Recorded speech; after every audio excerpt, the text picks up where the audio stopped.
Assalamualaikum. In this video, we will learn about the branches of biology. So let's go for it. So modern biology deals with the structure and function and many other descriptions of living things. जो modern biology है उसमें structure, function किस तरह जो है वो इंसान की बॉडी के अंदर चीज़ें होती हैं, जो भी फंक्शंस परफॉर्म होते हैं और other descriptions related to living things जो हैं वो मॉडर्न बायोलॉजी डील करती है. ठीक है, तो एडवांस रिसर्च जो थी 20th सेंचुरी की उसमें ये हुआ था कि डिविजन्स ऑफ बायोलॉजी को स्पेशलाइज्ड ब्रांचेस में डिस्ट्रीब्यूट कर दिया गया था. तो कुछ जो इम्पॉर्टेंट ब्रांचेस हैं वो नीचे डिफ़ाइन की गई हैं और हम उनको देखेंगे और उनको डेप्थ में स्टडी करेंगे. नंबर 1 आपके पास है मॉर्फोलॉजी. मॉर्फोलॉजी में जो मॉर्फ है उसका मतलब है फॉर्म. तो the study of external form and structure of organism. मतलब मॉर्फोलॉजी में हम क्या पढ़ते हैं, जो एक्सटर्नल स्ट्रक्चर होता है किसी भी लिविंग ऑर्गेनिज्म का, उसको या उसका किस तरह का उसका साइज़ है, उसकी क्या शेप है, किस फॉर्म में वो है. तो ये सारी चीज़ें जो एक्सटर्नल फॉर्म या external structure of the body वो सब हम मॉर्फोलॉजी में स्टडी करते हैं. Number 2 we have anatomy. Anatomy में जो एना वर्ड है, एना का मतलब होता है अप और टोम का मीनिंग होता है कटिंग. ठीक है, तो the study of internal parts of the body of living organisms by cutting them open. मतलब कोई भी लिविंग ऑर्गेनिज्म उसको आप डाइसेक्ट करो, उसकी कटिंग करो और जब वो खुल जाएगा तो उसके अंदर जितने भी इंटरनल पार्ट्स हैं उस बॉडी के, उसको जब आप स्टडी करोगे तो वो एनाटमी कहलाती है. तो एनाटमी में बेसिकली आप स्टडी करते हो इंटरनल स्ट्रक्चर्स के. Next we have cell biology. Cell biology में आप स्टडी करते हो cell and its organelle. Cell organelle क्या होती है?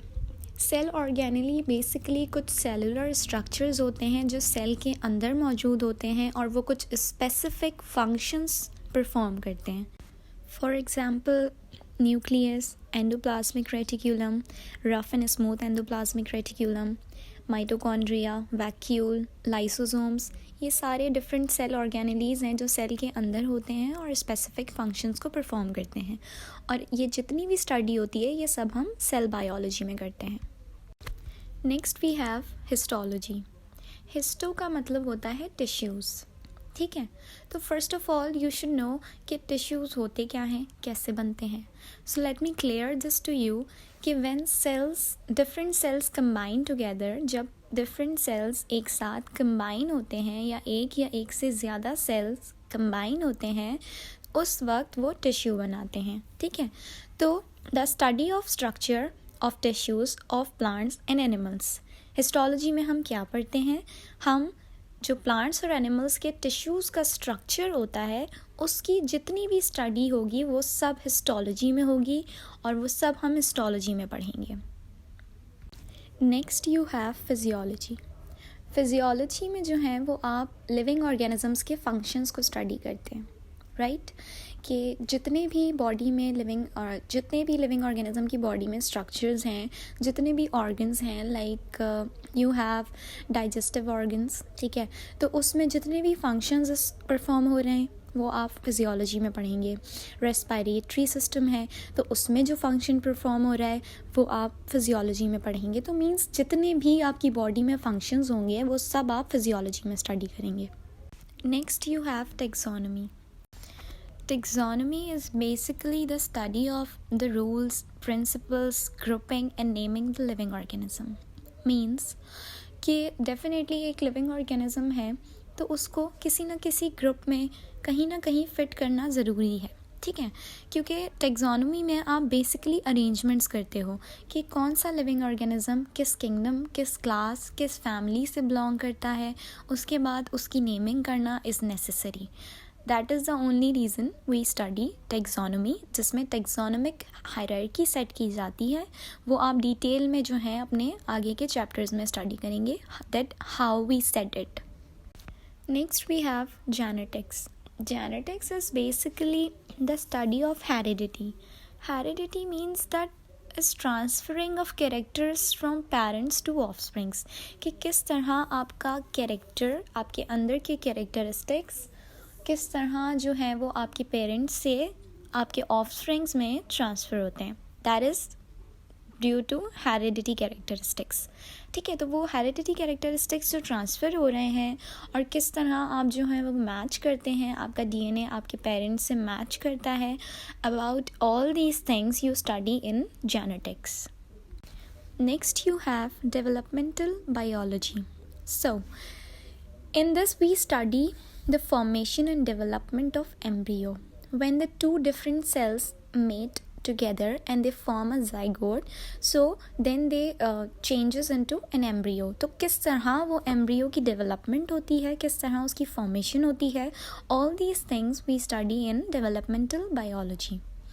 Next, we have environmental biology.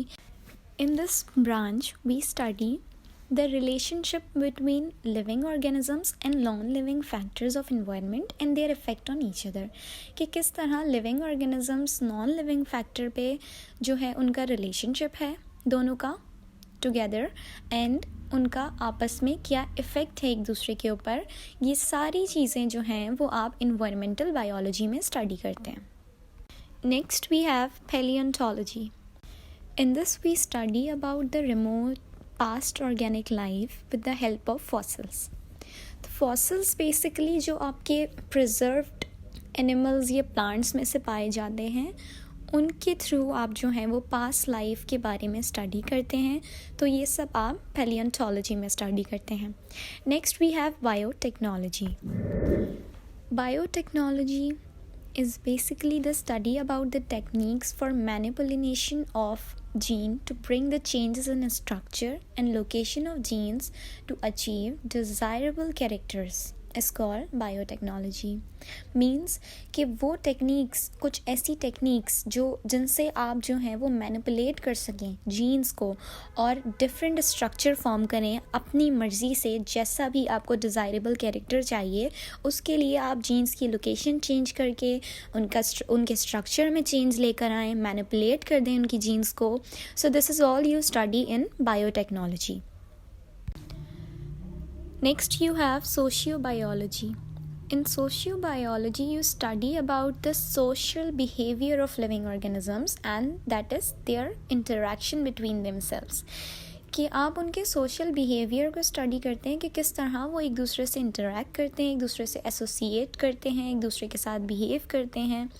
So all these things you study in sociobiology.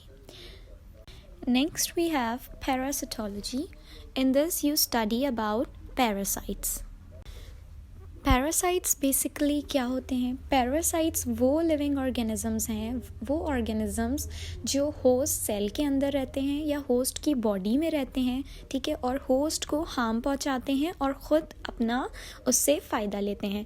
तो वो जो living organisms हैं वो parasites होते हैं और ये सब हम parasitology में study करते हैं.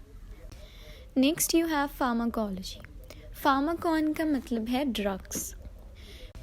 Pharmacology is the branch of medicine and pharmaceutical sciences, जिसमें आप स्टडी करते हो एक्शन ऑफ ड्रग्स को.